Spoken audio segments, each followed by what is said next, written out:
အားလုံးပဲမင်္ဂလာပါခြေတင်နေ Simple Process ကိုအတန်ထွက်တဲ့နီလန်းလေးခုနဲ့ share လုပ်ပေးသွားမှာဖြစ်ပါတယ်ပထမဆုံးနီလန်းကျတော့မူရင်း base ပေါင်းက T တို့ D တို့နဲ့စုံနေရင်ကျွန်တော် ED ပေါင်းလိုက်တယ်ဟုတ်အဲ့ခါမှာကျွန်တော် TED ပေါ့သူရဲ့အစုံနဲ့စလုံးက TED DED ဖြစ်သွားတယ်အဲ့ခါမှာအတန်တက်တန်ပို့ထွက်ရမယ်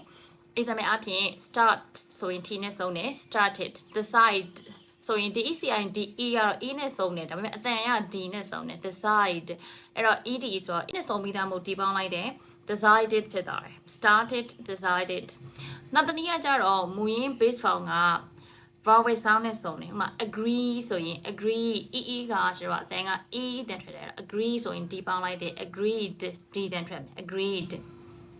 နောက်တစ်နည်းကကြတော့မူရင်း base form ရဲ့အဆုံးသက်စလုံးက M voice consonant ဖြစ်နေ M voice consonant sound တွေဆိုတာကကျတော့ cut နဲ့စုံတာမျိုးတို့ဆိုရက် CE တို့ S နဲ့စုံတာမျိုးပေါ့အဲ့လိုကျတော့D ပေါင်းလိုက်တယ်ဒါမှမဟုတ်လေ AD ပေါင်းလိုက်တယ်ဆိုရင် D က D တန်မထွက်ဖက်နဲ့ T တန်မထွက်ပေးရ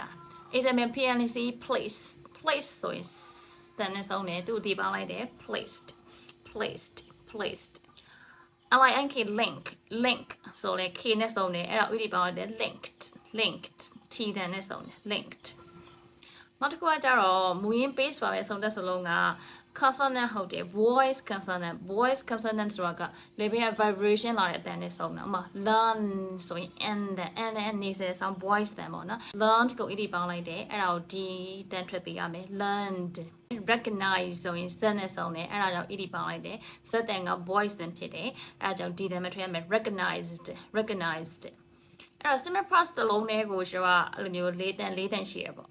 ဒါပေမဲ့ simple past တွေကိုအမြဲတမ်းစာကြောင်းတွေမှာအတန်ထွက်တဲ့ခါမှာထည့်ဆိုရမှာလားဆိုတော့အမြဲတမ်းအဲ့လိုတော့မဟုတ်ဘူးဘယ်ခါမှသိတာလဲဆိုရင်ဒီ simple past ရဲ့အနောက်မှာကျွန်တော်က vowel sound လေးပါတဲ့ခါကျရင်တော့ပို့ပြီးတော့သိတာပေါ့vowel sound မဟုတ်ဘဲနဲ့ simple past ကလည်းD တို့ T တန်နဲ့စုံနေတယ်ပေါ့အနောက်ကဒီ simple past ရဲ့ဒီ verb ရဲ့အနောက်ကလိုက်တဲ့စလုံးကလည်း consonant sound ဖြစ်နေရင်တော့ကျွန်တော်က D တန် T တန်နဲ့ကျန်တတ်တယ်ကျန်လို့ရတယ် clearly ရှင်းရှင်းလင်းလင်းမကြားရဘူးပေါ့နော် example ထားကြည့်လိုက်I placed my phone on the table. I placed my phone on the table မှာဆို placed ဆိုရင် T နဲ့စုံတယ်အနောက်က mine ဖြစ်နေတော့ mine ဆိုတဲ့အတန်က voice တန်လေအဲ့တော့ဒီမှာ T တန်မသိတာတော့ I placed my phone on the table ပဲဖြစ်သွားတာပေါ့ TED နဲ့ DED ကတော့သိတာလေဒီအတန်ထွက်ကကို started ဖြစ်နေပြီးသားမို့ started decided ကတော့အမြဲတမ်းအတန်ပို့ထွက်ပေးရမယ် We started the project decided ဆိုရင် we decided to go to the beach decided D နဲ့စုံတယ်နောက်ကလည်း6တန်နဲ့စနေရတော့ decided က T နဲ့ D နဲ့မှာ D တန်ပြောက်သွား we decided to go to the beach အဲ့လိုပဲဖြစ်သွားတယ် I learned the second language a few years ago မှာဆို learned နောက်က D ပါနေရအဲ့တော့ connect လုပ်လိုက်တယ် learned အဲ့ဒီမှာတော့ D တန်လား T တန်လားကအရေးကြီးသွားပြီ I learned the second language a few years ago အချင်းချုပ်ပဲမယ်ဆိုရင်ကျွန်တော်ကအတန်ထွက် simple past မှာအတန်ထွက်၄မျိုးရှိတယ်ဒါပေမဲ့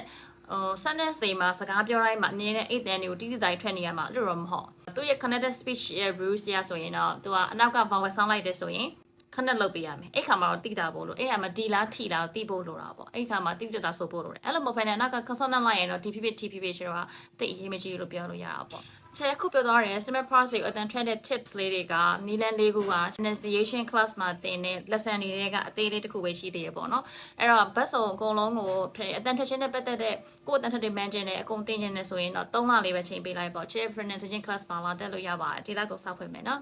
welcome bye bye